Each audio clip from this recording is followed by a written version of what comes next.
Good afternoon, all of you. Myself Shubham here. Today I'll be talking on the topic structure of atom. Before starting the topic, as you can see, there are some images of the human body. You will be thinking, why I've taken these images? What is the rule here? So we'll start the topic. This is you can see this is a human body cell. That is a cell. What we understand by the term cell, that is a structure and basic unit of the human body.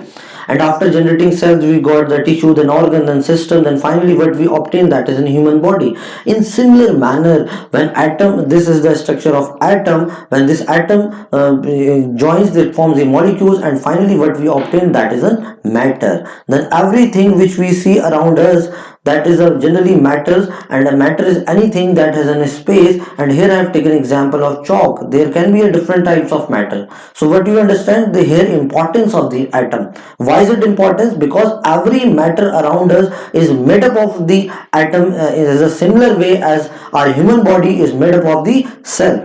Now we're talking about the topic, the structure of atom. As anybody say the structure of human body, structure of plant, what's the first image comes on mind? Structure of human, that means there would be a legs, there would be a brain, hands, anything but stomach, anything you can see. Anybody says the structure of plant, then the image first, there would be some leaves, there would be a bud, there would be shoot, stem, anything like that. In similar manner, if anybody says the structure of atom, the first image, that there would be an atom that consists of the subatomic particles, that are neutrons, protons, and electrons, and that consist also of nucleus.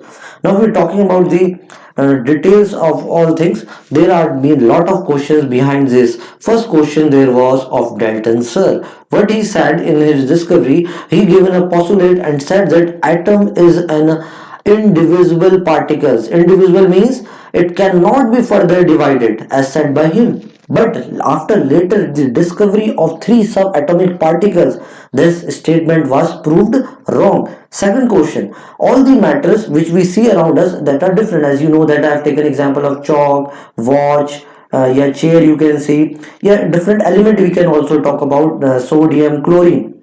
All these elements, all these matters are made up of atoms, but these atoms may be different or same. Well, there is also another question. There are a lot of questions around this atom. So atom is very important for us to understand because it is the basic and building block of all the matters. So basically dealing with this atom, firstly I will talking about the main types of subatomic particle which is consist of. Firstly there is a that is an electron. The electron discovery credited goes to the J.J. Thomson, and he is the very big name in the terms of the initial phases of the structure of the atom, or in the terms of the electrons. J.J. Thomson sir in 1906 he awarded the Nobel Prize for the discovery of the electron.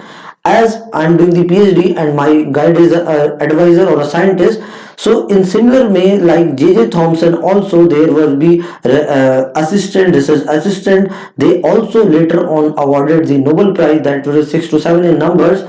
So you can think of this electron discovery goes to for in terms of the structure of atom very important. Now we goes to the second subatomic particle, that is a proton. Proton is the credit goes to E. Goldstein, and the similar way in neutron. Third is this atomic neutron, and neutron discovery goes to the James Chadwick.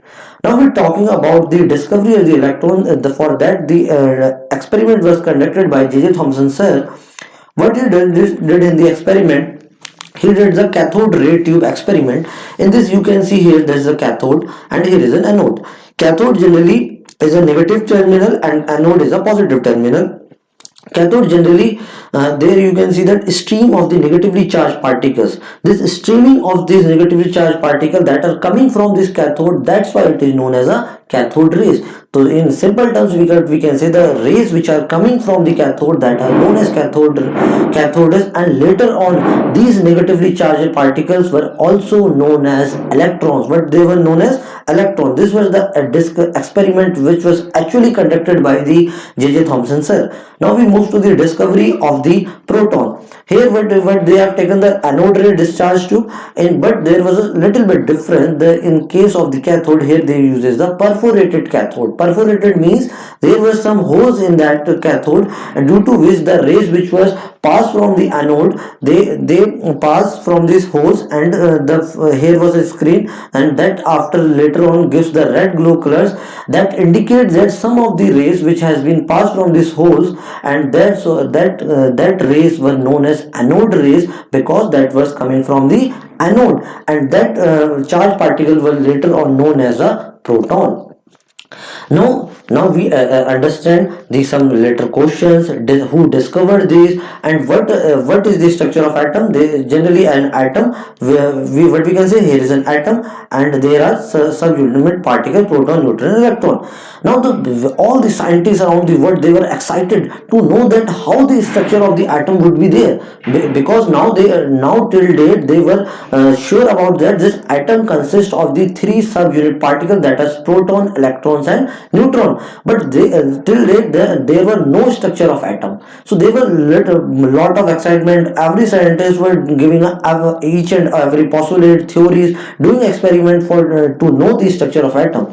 So initially phase started by the J.J. Thomson sir. What he did, he said that structure of atom is just like a Christmas budding or a watermelon.